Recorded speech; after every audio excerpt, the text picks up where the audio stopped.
Antoky ny firoborobon'ny vokatra ny fampiasana masomboly tsara kalitao ary araky ny lalàna dia ireo masomboly voafantina sy voamarina irery ihany no azo varotana eto amin'ny firenena. Tsy maharaka ny filan'ny mpisehatra nefa ny masomboly hoeto mamokatra.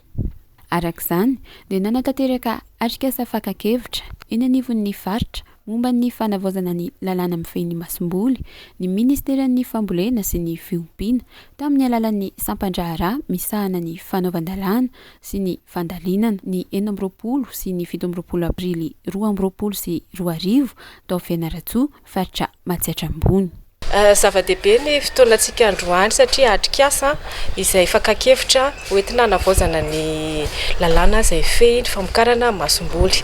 Atrikasa regionaly moa zany izy ity tao afaran'ny Taniala Otramangoro fa aorianan'izao dia misy ny atrikasa nasionaly.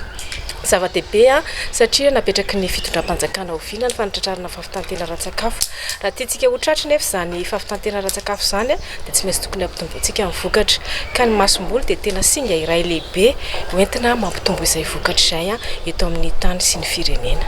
Zava-dehibe ny fisian'izao atrikasa izao satria efa tamin'ny taona 2010 sy 2010 ny lalàna voalohany mikasika ny masomboly eto Madagasikara. Araka ny efa voalaza moa dia atao anatin'ny fandaharam-potoana dia aharitra 2 andro ity atrikasa fakakevitra ity.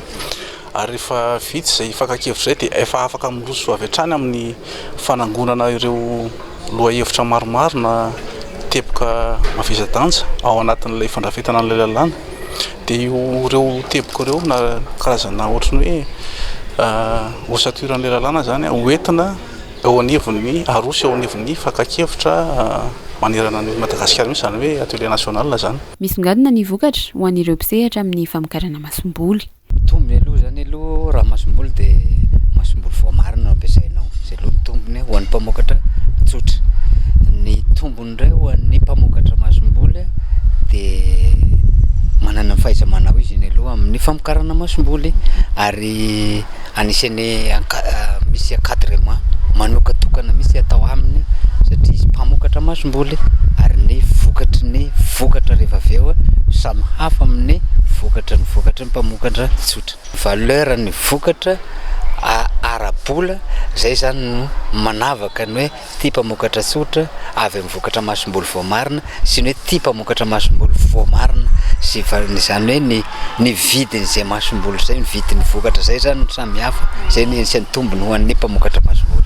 Teboka maro no nivoatra nandritra ny atrikasa toy ny zon'ny pikatroka amin'ny resaka masomboly, ny mahamatiana ireo mpamokatra, ny karatry ny mpamokatra masomboly, ny fanamafisana ny fahaiza-manaon'ireo mpijirika ary ny famaritana ny andraikitra ireo rafitra misehatra eo amin'ny tontolon'ny masomboly.